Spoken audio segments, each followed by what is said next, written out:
kan zai vek do ne me khanen khanin kalau lang le ta hol mai ole hei motivational speech anai laya naw pang hoina jela ro sanga satura fu chiang lo mo ti hlan request na chu jela ro sangan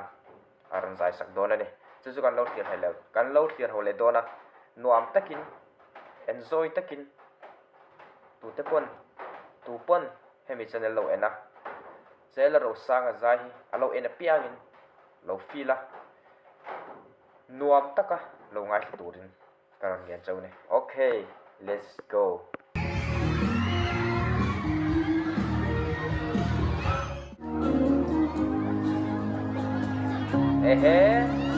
varanda koridor asal apa nih mo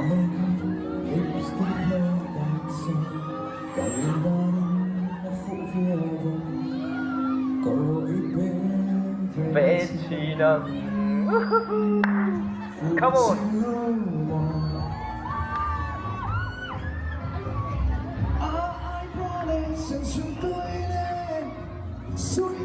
dây lệ tốt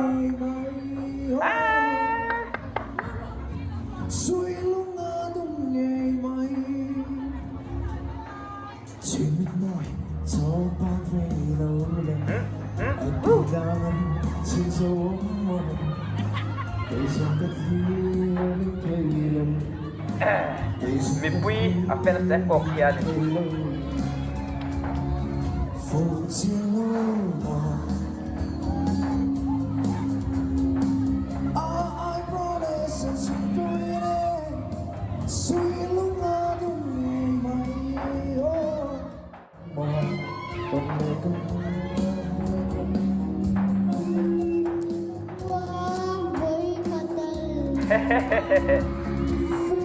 siang lu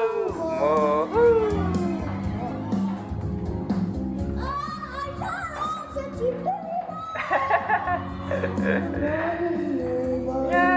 Jela Rosa kalau saya lu kong Jela Rosa ka ngai sang na na chu naw pang te hi akon maya baga subaga chuanin aringu hi azau karinga hei ama video kan en piak hianin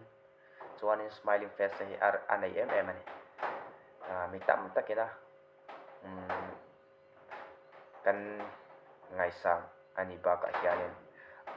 anun thungle ami ji hianin apur ver engani tiro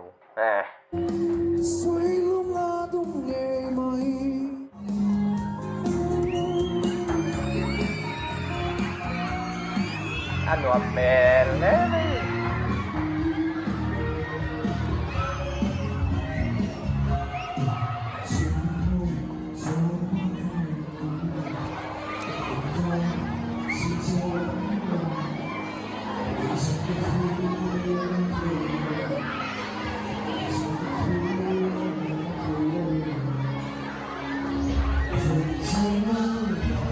present na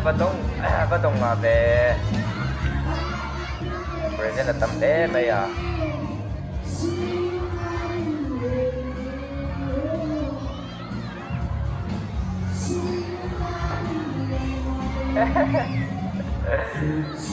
Low mo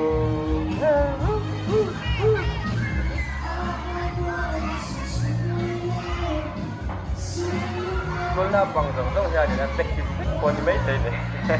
yang ko patam tugitro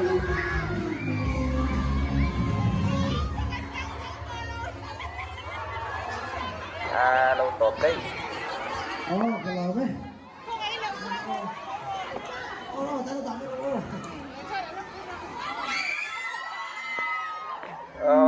quality